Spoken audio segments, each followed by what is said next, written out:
अस्सलाम वालेकुम, welcome to the ferry public girls high school. Class 8 के मैथमेटिक्स के लेक्चर में आज हम करेंगे यूनिट नंबर 3 के एक्सरसाइज 3.1।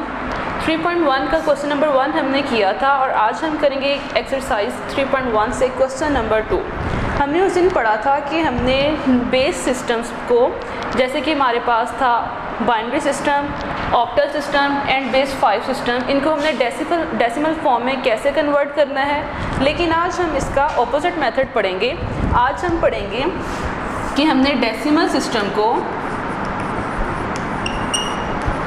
कैसे कन्वर्ट करना है बाइनरी सिस्टम में, बेस 5 सिस्टम में और ऑक्टल सिस्टम में। तो हमारे पास यहाँ पे 3 सिस्टम्स होंगे, जैसे हमने डेसिमल को जिसमें हमने कन्वर्ट करना है डेसिमल सिस्टम हम कन्वर्ट करेंगे बाइनरी सिस्टम में। बाइनरी सिस्टम जैसे कि हम जानते हैं, हमने पढ़ा है कि बाइनरी सिस्टम हम कहते हैं बेस 2 को। सेकंड हमारे पास है डेसिमल सिस्टम से हम कन्वर्ट करेंगे बेस 5 सिस्टम में। कन्वर्ट होगा ये बेस 5 सिस्टम।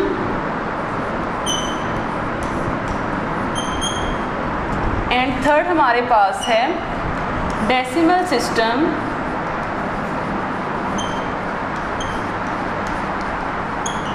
ये हम कन्वर्ट करेंगे ऑक्टल सिस्टम में। और ऑक्टल सिस्टम की बात हमने की थी कि ऑक्टल सिस्टम कहलाता है बेस 8 का। यानी अगर हमारे पास कोई डेसिमल सिस्टम में हमें क्वेश्चन गिवन है तो उसको हम बाइनरी सिस्टम में कन्वर्ट करेंगे। बाइनरी सिस्टम कहते हैं बेस 2 को, बेस 5 सिस्टम में कन्वर्ट करेंगे और ऑक्टल सिस्टम यानी बेस 8 सिस्टम में कन्वर्ट करेंगे। तो इससे रिलेटेड हम क्वेश्चन करते हैं। क्वेश्चन नंबर हमारा 2 का पार्ट 1 है, convert the following into base system as indicate. तो हमारे पास है 3025 यानी 3025।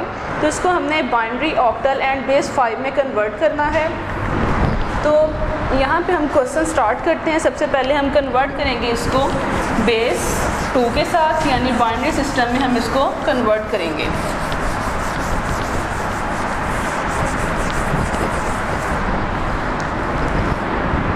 क्वेश्चन नंबर 2 पार्ट 1 है, हमारे पास है 3025। इसको हमने कन्वर्ट करना है बेस सिस्टम में, बेस सिस्टम 2, 5 एंड ऑक्टल। तो यहाँ सबसे पहले हम बाइनरी में कन्वर्ट करेंगे। बाइनरी सिस्टम में कन्वर्ट करने के लिए हम यहाँ पे इसके फैक्टर्स बनाएंगे। सबसे पहले ये बात यहाँ पे याद रखें कि अगर हमें बेस 2 कहा गया है तो हम इसको 2 के साथ ही सॉल्व करेंगे। हमारे पास बेस सिस्टम्स में कन्वर्ट करने का जो मेथड है वो एलसीएम से मिलता जुलता है, लेकिन फ़र्क यहाँ पे ये है कि जब हम एलसीएम लेते हैं या उसमें फैक्टर्स बनाते हैं HCF के लिए, तो जब हम फैक्टर्स बनाते हुए यहाँ पे देखते हैं कि हमारे पास फर्स्ट और लास्ट डिजिट क्या है, उसके साथ क्या डिजिट डिवाइड हो सकता है। जैसे यहाँ पे अगर हमारे पास 0 to 4 इवन नंबर्स हो तो हम उसको 2 के साथ सोल्व करते हैं। यहाँ हम देखते हैं ये 3 के साथ सोल्व हो रहा है। यहाँ पे अगर इसको देखते हैं तो ये 5 के साथ सोल्व होगा। लेकिन यहाँ पे हमने इसको 2, 3, 5 वगैरह के साथ सबके सोल्व नहीं करना। यहाँ पे जस्ट हम इसको 2 के साथ सोल्व करेंगे। जो हमें बेस गिवन होगी, जिस बेस में हमने इसको कन्वर्ट करना है, तो सिर्फ उसी के साथ इसको हम सोल्व करते हुए चलेंगे।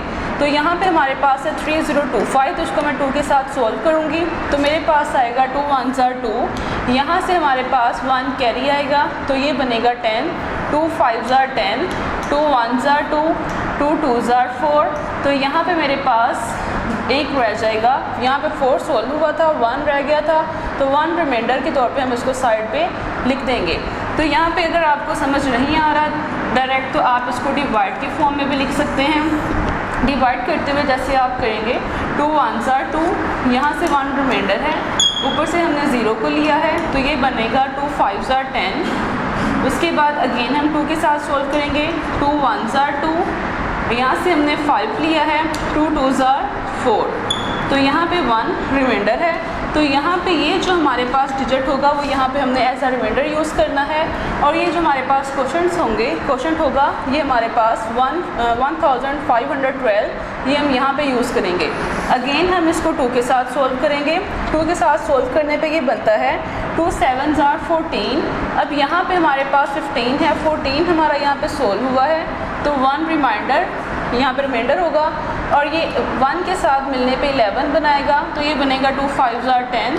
यहाँ पे अगेन हमारे पास 1 रिमाइंडर है, तो इसको 2 के साथ सोल्व किया तो ये 12 बनाएगा, तो यहाँ पे आएगा हमारे पास 2 6 are 12। अब ये पूरे का पूरा यहाँ पे सोल्व हुआ है, तो अब पूरा सोल्व होने पे यहाँ पे मेरे पास जस्ट बचेगा 0, यानी हमें यहाँ पे रिमाइंडर लगाना ज़रूरी है, चाहे वो 1 हो या 0। तो आप देखेंगे क्वेश्चन को सोल्व करने पे जब आप उसको बेस 2 के साथ सोल्व करेंगे तो आपके पास तमाम रिमाइंडर्स जो होंगे वो 1 और 0 ही की फॉर्म में निकलने चाहिए। तो यहाँ पे 1 और 0 ही की फॉर्म में हमें रिमाइंडर उसका यानी आंसर मिलता जाएगा। अब इसको हम सोल्व करेंगे, ये बनेगा 2 3 are 6, 7 है यहाँ पे लेकिन हमने 6 के साथ सोल्व किया है, 1 हमारे पास रिमाइंडर है, तो ये 1 के साथ मिलके 5 के साथ 15 बनाएगा, तो ये आएगा 2 7 are 14। अगेन यहाँ पे 1 हमारे पास रिमाइंडर है, तो इसको हमने ले लिया है 6 के साथ, तो ये बनेगा 16, 2 8 are 16। ये भी पूरे का पूरा सोल्व हुआ है, तो यहाँ पे रिमाइंडर हमारे पास आएगा 0। अगेन 2 के साथ हमने इसको सोल्व करना है, तो ये बनेगा 2 1 are 2। यहाँ पे 3 था, 1 यहाँ पे रिमाइंडर है, 7 के साथ मिलेगा तो 17 बनाएगा, 2 8 are 16। अगेन यहाँ पे 1 है, तो यहाँ पे ये आ जाएगा हमारे पास 8 के साथ, तो 18 बनाएगा, 2 9 are 18। तो यहाँ पे पूरा सोल्व होने पे हमारे पास आएगा रिमाइंडर 0। अगेन 2 के साथ किया, तो यहाँ पे इसको उसके साथ सोल्व करने पे 2 9 are 18, 2 4 are 8, यहाँ पे 1 रिमाइंडर है, तो ये यहाँ पे आ गया है। आपको मैं दोबारा से बता रही हूँ, अगर आपको ऐसे नहीं आ रहा समझ तो आप इसको डिवाइड करके साथ सोल्व कर सकते हैं। जैसे 189 को हमने 2 के साथ सोल्व किया, 2 9 are 18, 9 के साथ किया तो यहाँ 2 4 are 8 1, तो यहाँ पे ये 1 रिमाइंडर में आया है और ये 94 यहाँ एज अ क्वोशंट हमने इसको यूज़ किया है। तो अब अगेन 2 के साथ करेंगे, तो ये बनेगा 2 4 are 8, 1 यहाँ पे रिमाइंडर होगा, 14 बनेगा, यहाँ पे 7 के साथ, तो ये आएगा 0। अगेन इसको हम 2 के साथ सोल्व करेंगे, 2 के साथ सोल्व करने पे 2 2 are 4, यहाँ पे यहाँ पे हमारे पास बना है just 7, 2 3 are 6, 1 remainder, 2 1 are 2 and 2 1 are 2। तो यहाँ पे हमारे पास 1 बच रहा है, क्योंकि यहाँ पे हम 2 1 are 2 के साथ ही कंप्लीट हुआ है। 3 में से 2 को हमने यहाँ पे लिख लिया है, यहाँ पे 1 आएगा, तो ये आएगा 2 1 are 2। अब यहाँ 3 था लेकिन हमने 2 के साथ सोल्व किया है, तो 1 हमारे पास रिमाइंडर है। इसी तरह हम इसको अगेन सोल्व करेंगे, 2 5 are 10, और जब इसको हमने 5 के साथ सोल्व किया लेकिन हमारे पास यहाँ 11 था, तो इसका मतलब 1 हमारे पास रिमाइंडर होगा। इसी तरह हम इसको मज़ीद सोल्व करेंगे, तो यहाँ पे हमारे पास बनेगा 2 के साथ सोल्व करने पे 5 5 और 1, ये हमारे पास लास्ट यहाँ से आ रहा था, यहाँ से तो ये हमारे पास अब बनेगा 2 2 are 4 और यहाँ पे 5 है लेकिन हमने 4 यहाँ पे सॉल्व कर लिया है, 1 रिमाइंडर है, तो ये बनेगा 2 1 are 2। अब देखें 2 यहाँ पे पूरे का पूरा आया है, तो यहाँ पे 1 हमारे पास 0 हमारे पास रिमाइंडर होगा। तो अब इसमें हमने इसको लिखना है बेस सिस्टम की फॉर्म में। तो याद रखें बेस सिस्टम की फॉर्म में आप जब इसको लिखेंगे तो आपने लास्ट से स्टार्ट करना है। सबसे पहले लास्ट के डिजिट लिखे जाएंगे 1 0 1 1, अगेन फिर यहाँ से 1 1 0 1 0 0 0 1। इनको हम ब्रैकेट्स में बेस की फॉर्म में लिखेंगे, जैसे हम इसको ब्रैकेट्स में लिखते हैं। इसके बाद हम लास्ट से लिखने से हम नीचे से ऊपर की तरफ उसका आंसर लिखना शुरू करेंगे। जैसे कि मेरे पास यहाँ पे आंसर अब बनेगा 3 0 2 5, ये हमारे पास इक्वल बनता है 1 0 1। अब यहाँ पे ये 1, उसके बाद यहाँ पे ये दोनों 1, उसके बाद यहाँ पे 0 1 0 0 1 0, अगेन 2 zeros, उसके बाद यहाँ पे ये आएगा 1। तो अब यहाँ पे ये हमने तमाम डिजिट्स लिख दिए हैं जो हमारे पास यहाँ पे मौजूद थे। तो ये हमारे पास बेस 2 के साथ सोल्व किया है, तो यहाँ पे हम स्मॉलेस्ट 2 लिख देंगे। नीचे पे राइट साइड पे, नीचे की साइड पे आप इसको शो करेंगे। इसी तरह अब हम करेंगे 3 0 2 5 को बेस 5 के साथ सोल्व करना है हमने। 3025 सोल्व विथ 5 बेस 5। तो याद रखिए यह हमने 2 के साथ किया है, तो बेस 5 के साथ सोल्व करने पे इसको हम 5 ही के साथ तमाम वैल्यूज़ को सोल्व करेंगे, जितने भी हमारे पास फैक्टर्स बनेंगे। तो यहाँ बनेगा 5 6 30। अब यहाँ पे ये हमारे पास 25 पूरे का पूरा आ रहा है, 5 5 25। लेकिन यहाँ पे हमने पढ़ा है जब हम डिवाइड करते हैं तो डिवाइड करते हुए हम जब सोल्व करेंगे किसी डिजिट को तो नेक्स्ट 1 डिजिट को नीचे उतारते हैं, यानी हम सिंगल उसको नीचे उतारेंगे। अब मैंने 5 को 2 के साथ सोल्व करना था, लेकिन 2 के साथ सोल्व नहीं हुआ क्योंकि 2 स्मॉलेस्ट डिजिट है, 5 ग्रेटर है। तो यहाँ पे मैं नेक्स्ट डिजिट को भी नीचे उतारूँगी। तो यहाँ पे इसको जब हम नीचे उतारेंगे और 2 डिजिट को सेम को नीचे उतारने पे हमारे पास ऊपर हम 0 शो करेंगे क्वेश्चन के अंदर। तो यहाँ पे अब ये आएगा 5 5 25। तो अब यहाँ पे हमारे पास बनता है 605।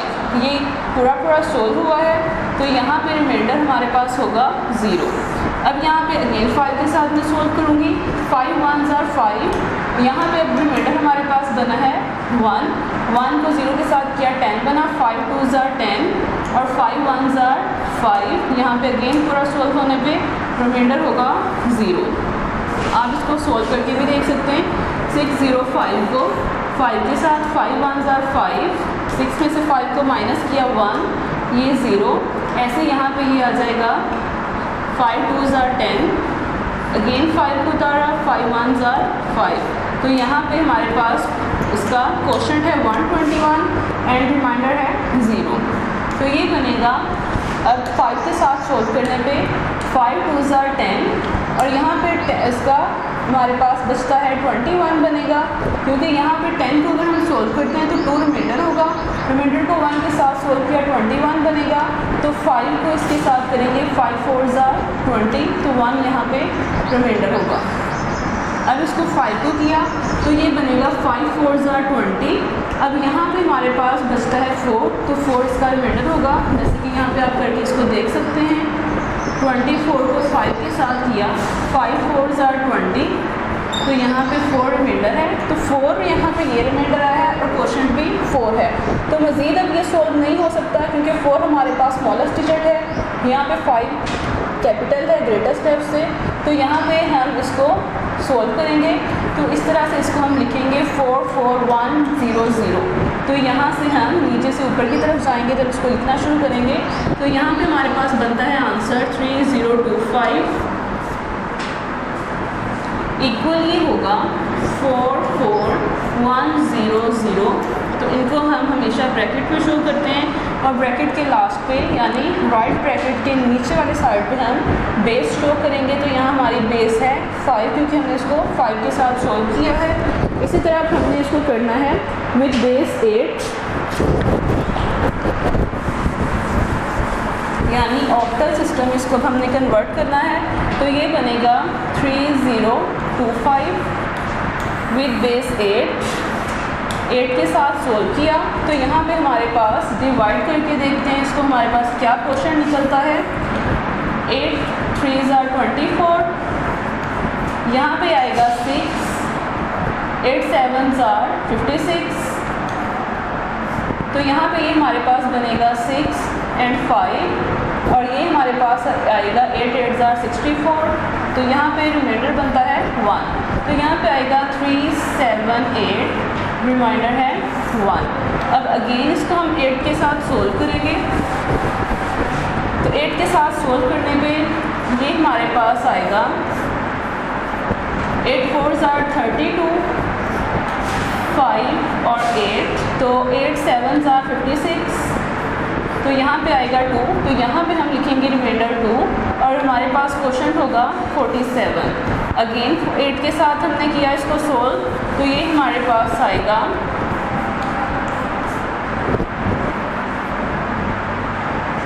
8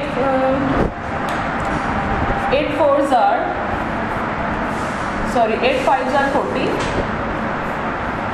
तो यहाँ पे रिमाइंडर होगा 7, तो यहाँ पे हम रिमाइंडर लगाएंगे 7 और क्वोशंट लगेगा 5। अब यहाँ पे हम देखते हैं कि 5 हमारे पास स्मॉलेस्ट है और यहाँ पे हम बेस 8 के साथ इसको सोल्व करें वो ग्रेटेस्ट है, तो ये मज़ीद सोल्व नहीं होगा, तो यही हमारा आंसर निकलेगा।